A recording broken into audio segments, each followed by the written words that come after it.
Hai teman-teman, kembali lagi dengan Gram di sini. Kali ini saya akan membawakan cerita baru dengan judul Berhaji dengan Uang Pesugihan. Cerita ini ditulis oleh Kak Ram dan Ahdi. Jadi buat kalian yang ingin membacakan ceritanya secara langsung, kalian bisa kunjungi link dan profil yang sudah saya sertakan di deskripsi. So, langsung saja kita ke ceritanya. Ponselku berbunyi. Ada sebuah panggilan telepon dari Wawan, anakku. Bergegas ku angkat teleponnya. Assalamualaikum, Bu. Suara Wawan terdengar panik. Waalaikumsalam, balasku. Ada apa, Wan? Sambungku. Bapak, Bu. Bapak. Kenapa, Bapak? Bapak gak bangun-bangun, Bu. Balasnya. Gak bangun gimana, Wan? Aku pun jadi ikutan panik. Tadi Wawan mau bangunin buat makan, tapi Bapak diam aja. Sudah kamu periksa nafasnya? Masih ada, Bu? Ya sudah, Ibu pulang sekarang. Aku mengambil tas di atas meja, bergegas untuk pulang ke rumah. Kebetulan, jarak toko tidak terlalu jauh dari rumah. Hesti, panggilku dengan sedikit berteriak dari depan toko. Iya, Bu. Hesti datang menghampiriku. Kamu jaga toko dulu ya sebentar. Ibu mau kemana? Tanyanya. Saya mau pulang dulu. Iya, Bu. Aku pun berlari menuju rumah. Semenjak kepulangan Mas Fajar, suamiku, dari Tanah Suci, ia sering mengeluh kesakitan. Semakin hari, kondisinya semakin memburuk. Beberapa kali kusarankan untuk pergi ke rumah sakit, tapi ia menolaknya. Entah kali ini aku harus bagaimana. Kubuka pintu rumah, lalu menuju kamar. Terlihat Wawan yang sedang duduk di samping tubuh Mas Fajar. Gimana, Wan? Tanyaku. Masih belum bangun, Bu. Balasnya. Aku mendekati tempat tidur, lalu duduk di samping Mas Fajar. Mas, bangun. Kucoba menggoyang-goyangkan tubuhnya. Namun, tak ada reaksi sedikit pun. Kusentuh dahinya. Tubuhnya hangat. Wan, siapin mobil, perintahku. Mau kemana, Bu? Tanyanya. Rumah sakit. Wawan pun pergi keluar kamar. Sementara itu aku mempersiapkan beberapa barang untuk dibawa ke rumah sakit. Udah siap, Bu, ucap Wawan. Kami pun menggotong tubuh Mas Fajar ke dalam mobil, lalu dibaringkan di bangku tengah. Bu, nanti yang jemput Rama sama Rima siapa? Tanya Wawan. Astaga, aku sampai lupa dengan dua anak kembarku itu. Sebentar, Ibu telepon Hesti.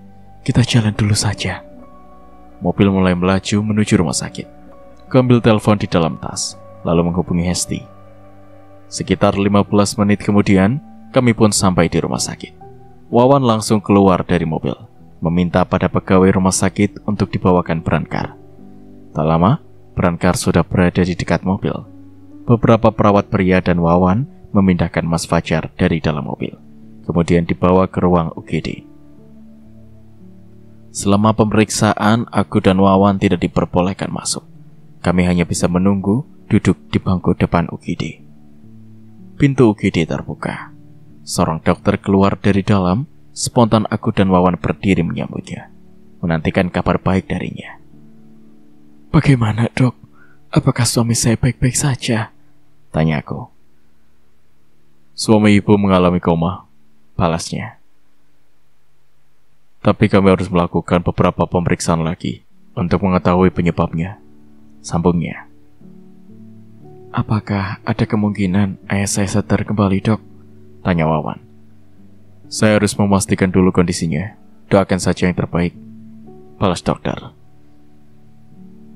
Sekarang suami Ibu akan saya pindahkan ke ruang perawatan intensif, sambungnya. Pintu UGD kembali terbuka. Terlihat dua orang perawat sedang mendorong berangkar. Di atasnya ada Mas Fajar yang terbaring tak sadarkan diri, dengan berbagai alat yang menempel di tubuhnya. Tak terasa, air mataku menetes melihatnya. Maaf, Bu, ada yang ingin saya tanyakan, ucap dokter. Ia pun memintaku dan Wawan masuk ke dalam ruangannya. Saat pemeriksaan, saya melihat tubuh suami Ibu penuh dengan lebam. Apa Ibu tahu itu karena apa? Tanya dokter. Saya juga tidak tahu, Dok. Lebamnya sudah ada semenjak suami saya pulang dari haji, balasku. Aku ingat saat pertama kali melihat luka lebam itu. Sekembalinya Mas Fajar dari Tanah Suci, ia seperti berusaha menutupinya. Penasaran, aku pun bertanya padanya penyebab luka lebam di sekujur tubuhnya itu. Namun, bukan jawaban yang kudapatkan, melainkan amarahnya.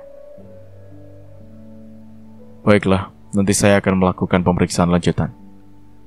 Terima kasih, Dok. Dokter pun mengantar kami ke ruang perawatan Mas Fajar. Dokter berpesan, sementara ini hanya satu orang saja yang bisa masuk ke dalam.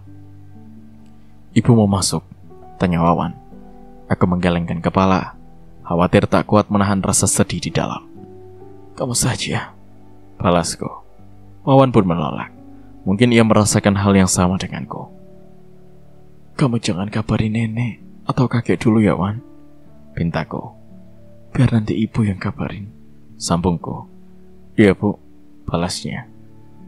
Sekarang mending kamu pulang dulu. Kasihan Rama sama Rima, gak ada yang nemenin. Ibu gak pulang juga? Tanyanya. Ibu masih mau nunggu di sini.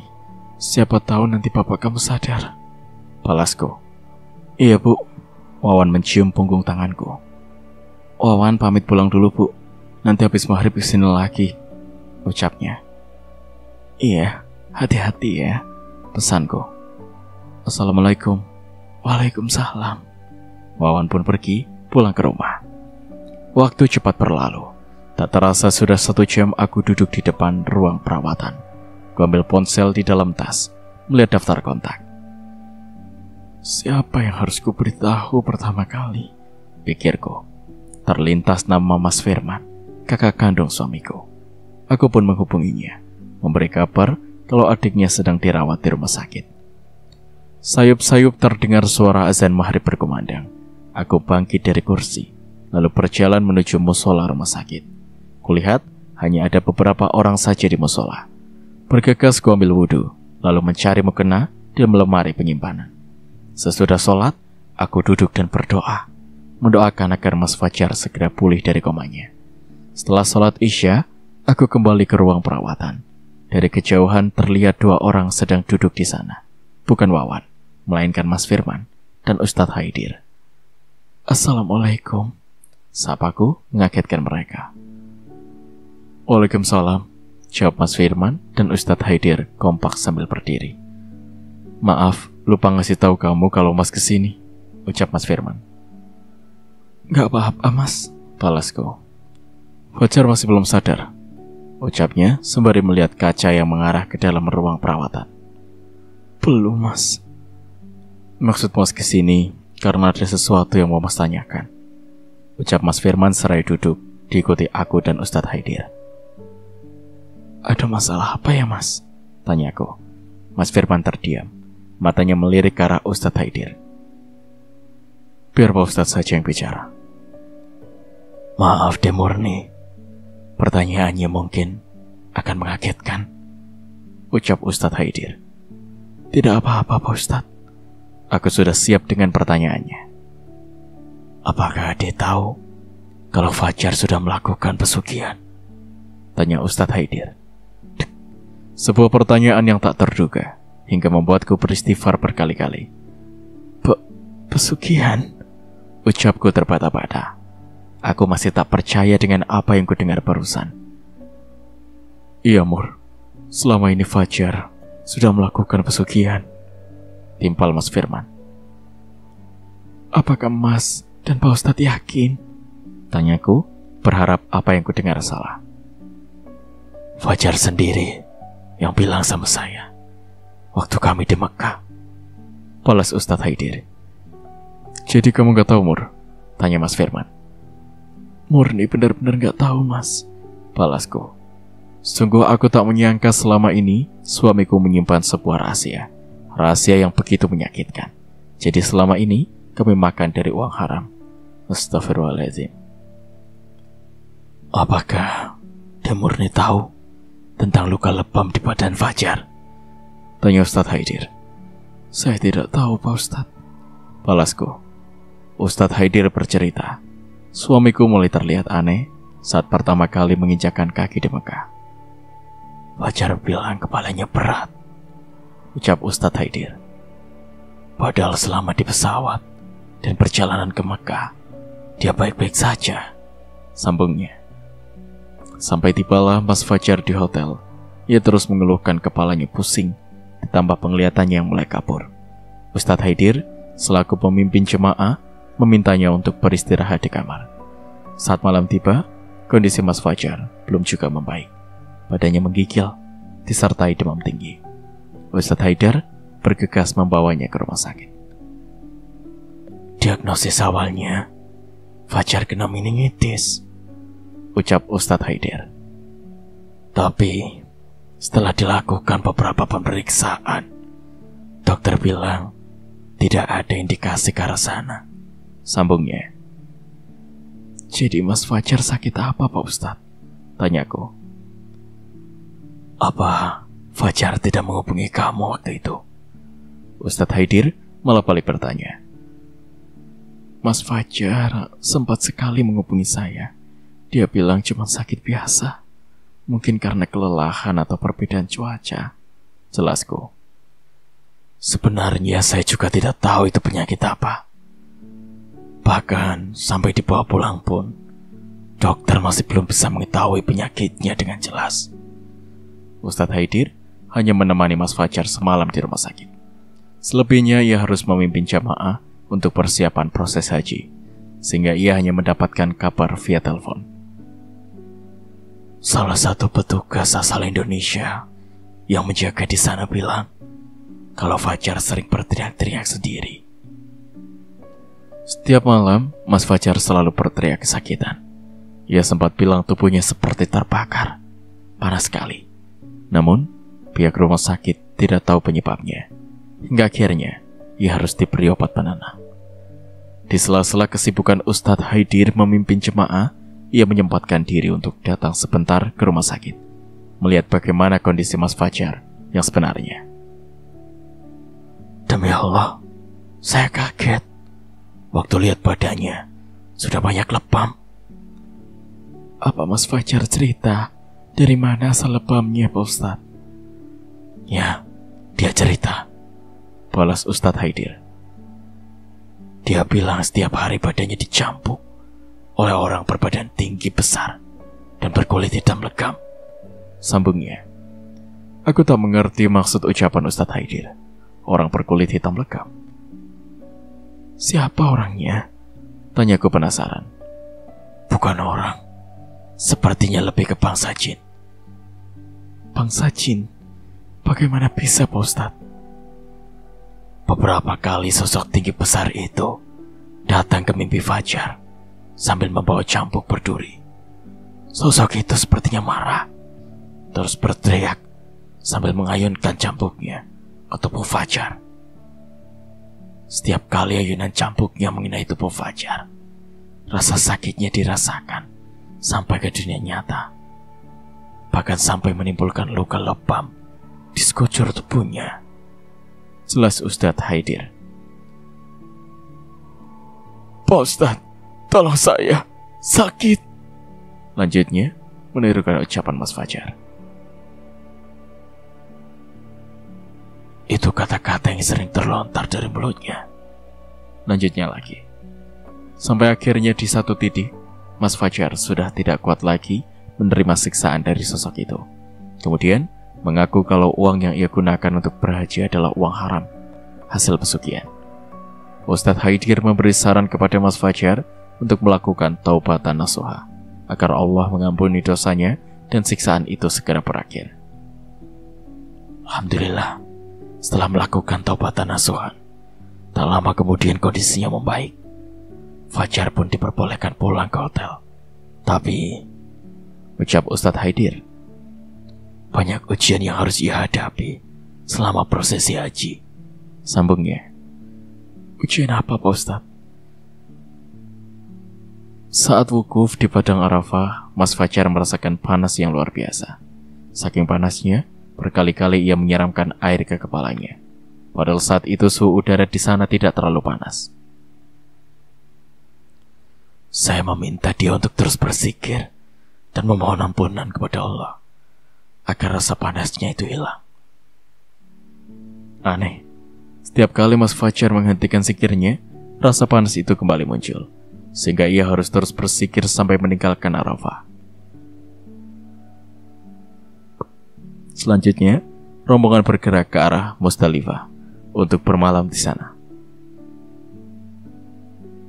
Malam itu, Musdalifah dingin sekali, tapi hanya Fajar saja mengeluhkan kegerahan. Itu membuat beberapa jamaah lain heran, ucap Ustadz Haidir.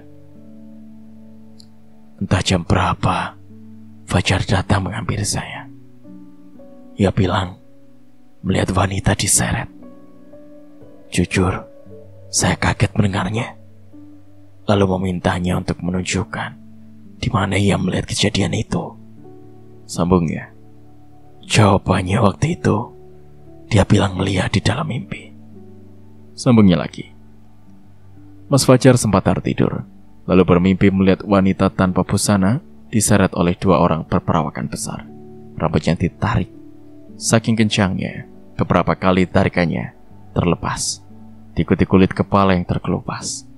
Darahnya berceceran membasahi pasir yang berwarna coklat. Wanita itu meronta-ronta dan terus menjerit kesakitan. Ia juga meminta ampun, namun dua orang berperawakan besar itu tak mengindahkannya. Apa Mas Fajar mengenal wanita itu? Tanyaku, berharap itu bukan aku. Dia tidak mengenal wanita itu. Setelah mendapatkan mimpi menyeramkan itu, Mas Fajar tidak berani tidur. Ia memilih berzikir di samping Ustadz Haidir sampai waktu subuh. Setelah sholat subuh dan mengumpulkan kerikil untuk lempar jumroh, rombongan jamaah pun meninggalkan Musdalifah menuju Mina. Ujian yang dihadapi Fajar tidak sampai di sana saja deh Murni, ucap Ustadz Haidir. Saat melempar jumroh Aqobah, dia nyaris kehilangan nyawanya. Sambungnya, kehilangan nyawa. Lagi-lagi aku dibuat terkejut dengan ucapan Ustadz Haidir. Ya, jika telat beberapa menit, mungkin dia tidak akan kembali lagi ke Indonesia. Hatiku terasa sakit. Bagaimana mungkin Mas Fajar tidak menceritakan kejadian itu kepadaku? Apalagi itu menyangkut nyawanya. Tiba di Mina, rombongan langsung melaksanakan lempar jumroh Aqobah. Di saat itulah Mas Fajar hampir meninggal dunia. Tadinya saya pikir dia ada di samping saya. Ternyata tidak ada, ucap Ustadz Haidir. Ia sebelumnya berpesan agar Mas Fajar tidak berjalan jauh darinya, khawatir terjadi sesuatu. Benar saja, baru beberapa menit fokus melihat ke depan, Mas Fajar sudah tidak ada di samping Ustadz Haidir. Ia menghilang di antara lautan manusia yang saling berdesakan. Setelah selesai melempar jumroh, saya mencari keberadaan Fajar, tapi tidak ketemu juga.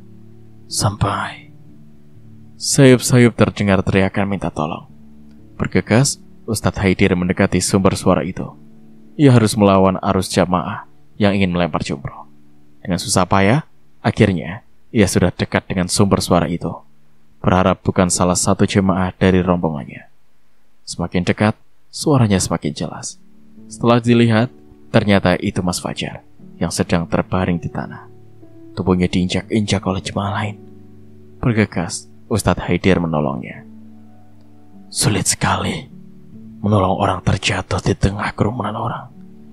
Resikonya kita ikut terjatuh dan terinjak juga. Berkali-kali, Ustadz Haidir gagal menarik tubuh Mas Fajar, sampai akhirnya ada jamaah lain yang membantunya. Wajahnya sudah pucat, kepala, kaki dan tangannya juga berdarah. Kalau kami telat menolong, mungkin ia tidak selamat, ucap Ustadz Haidir. Ustadz Haidir beserta jemaah lainnya menggotong tubuh Mas Fajar ke tenda medis supaya segera diberi perawatan. Syukurlah luka yang dideritanya tidak terlalu parah.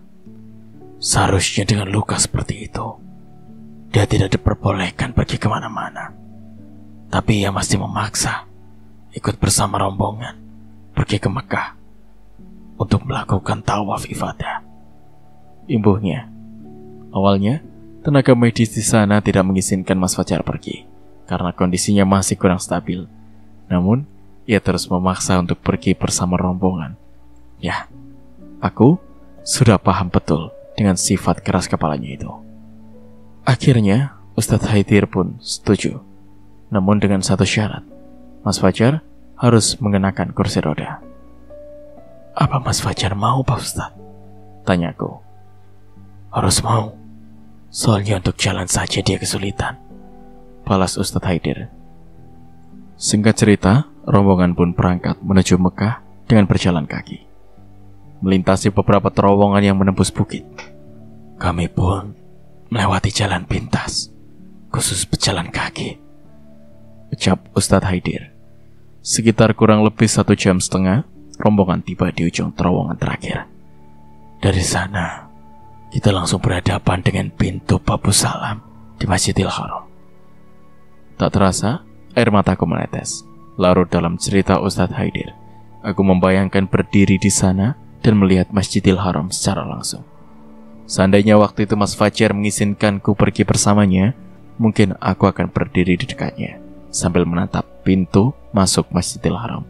Namun seketika lamunanku buyar karena membayangkan azab yang akan Allah berikan kepadaku jika pergi ke sana dengan uang hasil pesugihan. Di saat jamaah lain terlihat takjub dengan kemegahan Masjidil Haram dan mulai membaca talbiyah, Fajar hanya diam saja, ucap Ustadz Haidir. Karena bingung, saya pun bertanya kepadanya. Dia malah balik bertanya, apakah kita sudah sampai di Masjidil Haram? Imbuhnya, apa maksudnya Pak Ustadz? Tanyaku. Dia tidak bisa melihat Masjidil Haram yang berada di hadapannya, jelas Ustadz Haidir. Astagfirullahaladzim. Spontan aku beristighfar. Bahkan bukan cuma Masjidil Haram saja, Fajar benar-benar tidak bisa melihat apapun. Dia bilang pandangannya gelap. Ustadz Haidir sempat khawatir kalau kebutaan Mas Fajar akibat benturan di kepala saat terjatuh di Mina.